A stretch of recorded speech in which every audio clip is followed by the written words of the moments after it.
enrolled Peyton at a babysitter's. On the third day, while we were trialing him at the babysitter's, I got a phone call at about 3 p.m. The babysitter was saying that he was, she was having a hard time waking him up. He threw up twice prior to that after drinking some milk. And immediately I told her, what are you doing? Hang up the phone right now and call 911.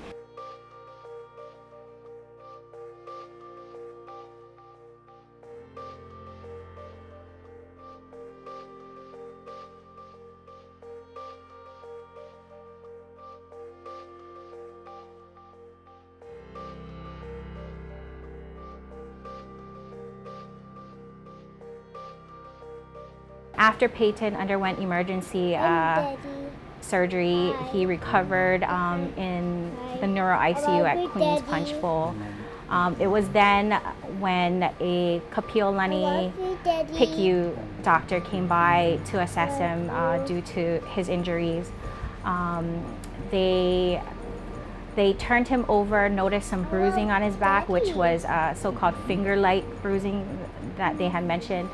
They questioned me, asked me, did he have this before? And of course, when I dropped him off to the babysitters that morning, no marks at all, no bump on his head. The Detective Buchanan, came by to do the intake. They took some pictures of his injuries, his back, as well as his surgical area, his head.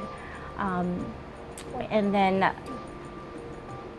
while he was interviewing me, it was recorded. He got a phone call from the babysitter. How I know this, he mentioned it directly in front of me. He took the phone call in front of me, which I thought was inappropriate, and stopped recording. And the babysitter's husband, who is an HPD officer,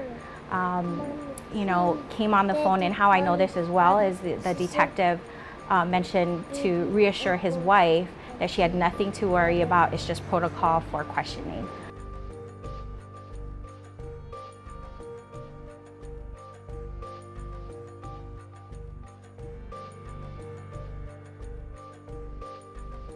Child Welfare Services came by, also asked a few questions, and from then on, because of his injuries and the bruising on his back, they took away parental custody from us, and instead the state became his guardian from then on. It was just a devastating time. At that same time, I was in shock.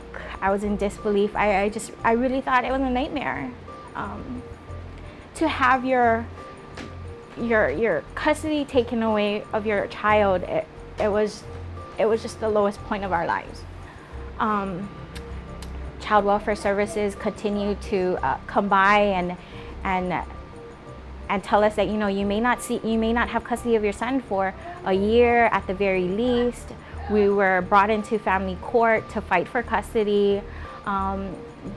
They said that we needed to prepare that upon discharge, when he goes home, he won't come home to us. So again, that was just the worst news we could possibly receive as parents, that our child who's suffering such a traumatic injury wouldn't be able to recover at home with his parents, where we thought that that's where he could excel in recovery. A few weeks later, that Child Welfare Services had a closed door meetings with child abuse experts and other medical professionals, as well as social workers, child psychologists, and they said, according to the medical facts and the signs and symptoms that he started showing, that the injuries occurred while he was at the babysitters. So they finally released him back to us. We got custody back of Peyton. We're so grateful.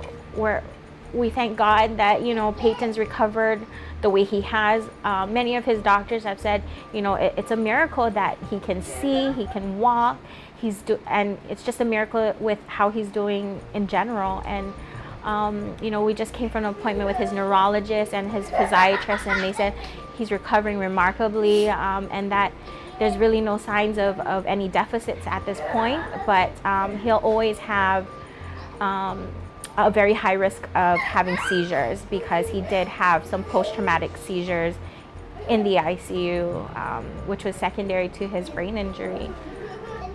It's just unfair that the law protects the wrong people, or that's how we feel. That it's sad that there's nothing else that can be done, and it's sad that there's no justice. There's no justice for Peyton. He's an innocent 1.5-year-old that suffered such traumatic injuries, and yet there's no answers. Babysitter denies anything, and we, up until this day, we really don't know what happened.